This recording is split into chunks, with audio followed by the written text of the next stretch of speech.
Hello दोस्तों, स्वागत है आपका मेरे YouTube channel Hindi motivation story पर। अगर आप पहली बार आए हो तो कृपया लाइक, सब्सक्राइब और शेयर कर दीजिए। चलिए चलते हैं कहानी की ओर। बांझ औरत की कहानी।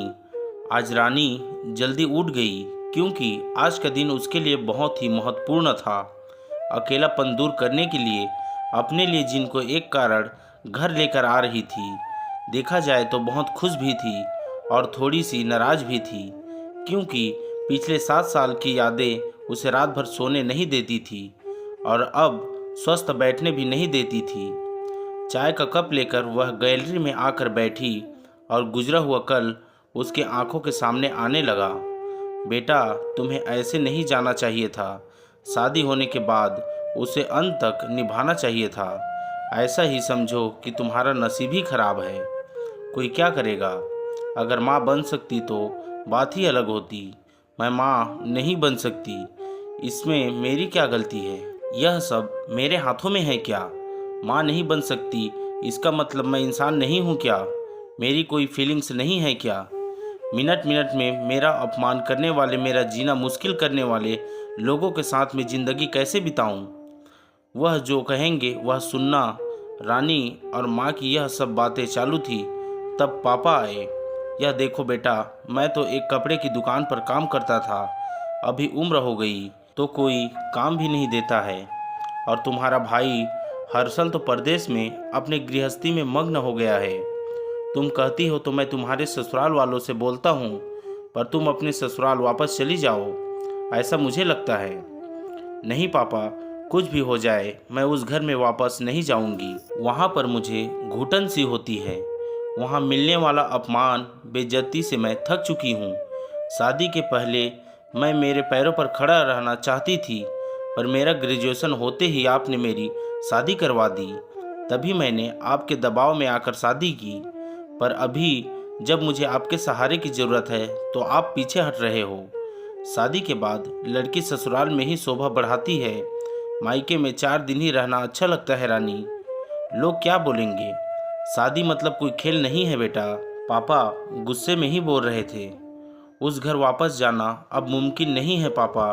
मैं आने से पहले ही डिवोर्स पेपर पर सिग्नेचर करके आई थी, क्योंकि उन लोगों को सिर्फ मुझसे बच्चा चाहिए था जो मैं उन्हें नहीं दे सकती। अरे, इतना बड़ा निर्णय लेने से पहले हमें एक बार पूछना तो चाहिए था।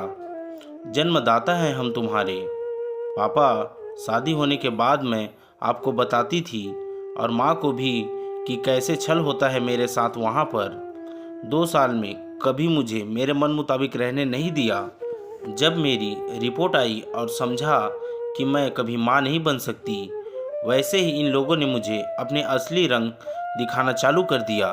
कैसे रहूँगी मैं ऐसे वातावरण में, और इन सब से भागकर अपनी ज़िंदगी खत्म करने वालों में से नहीं थी।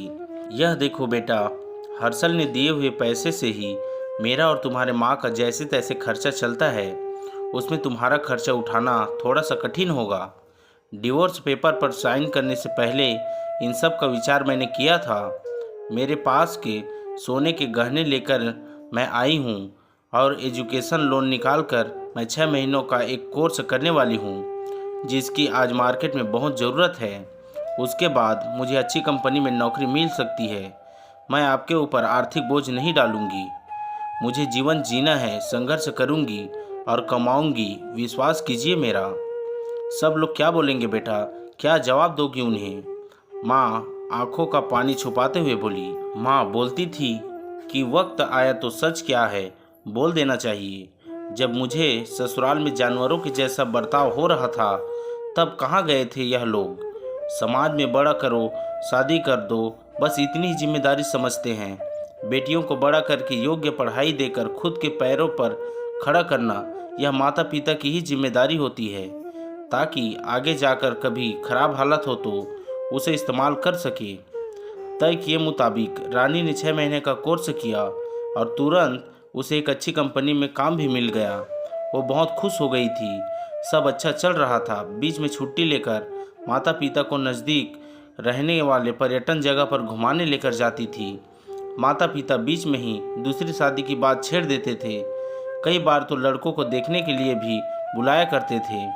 एक लड़का तो डिवोर्स हुआ था तभी उसे स्वीकारने के लिए तैयार था, पर पहली शादी ने ही इतने दुख दिए थे कि दूसरी शादी के लिए उसका मन तैयार नहीं था। ऐसा कितने दिनों तक अकेली रहोगी? जब तक हम दोनों हैं तब तक तो ठीक है, पर हमारे जाने के बाद तुम्हारा क्या होगा? सोचा है क्या कभी? उम्र भी कितनी छोटी है तुम्हारी अभी। ऐसा उसके पापा उससे समझा रहे थे। माँ पापा, आप दोनों मेरी शादी का विचार करना बंद कर दीजिए। आप दोनों को खुश देखकर मैं खुश होती हूँ। मेरे दोस्त सहेलियाँ हैं ना मेरे साथ। क्यों करनी है दूसरी शादी भला? इतना आसान नहीं है बेटा। एक उम्र के बाद अकेलापन खाने के लिए दौड़ता है, माँ बोली। सच हुआ उनका ऐसा बोलना। आगे 2 साल में पहले माँ और 6 महीने में ही पापा का निधन हो गया। रानी अब अकेली हो गई। हर्षल भाई और उसकी पत्नी आए और साथ में चलो बोलकर औपचारिकता की, पर मुझे उनके साथ जाकर वापस बोझ नहीं बनना था। मदद के वक्त मेरे साथ खड़े रहो, इतना बोलकर मैंने उनको जवाब दे दिया।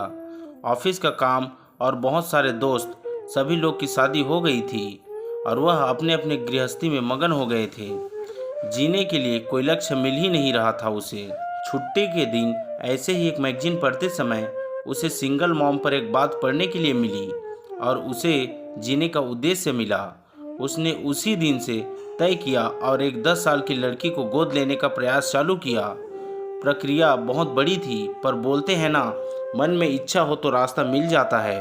वैसे वह प्रक्रिया पूरा हो गई और आज वही दिन था कि वह उस लड़की को लेने के लिए अनाथ आश्रम जाने वाली थी। उस लड़की को घर लाकर वह माँ नहीं बन सकती, इस सोच पर और उस पर होने वाले सभी आरोपों को मिटा देना चाहती थी। तभी उसने निश्चय किया कि लड़की को बहुत पढ़ाऊंगी, खुद के पैरों पर खड़ा करूंगी और फिर शादी करवाऊंगी। दोस्तों, यह कहानी आपको कैसे लगी? हमें कमेंट में अपना राय ज़रूर बताएं।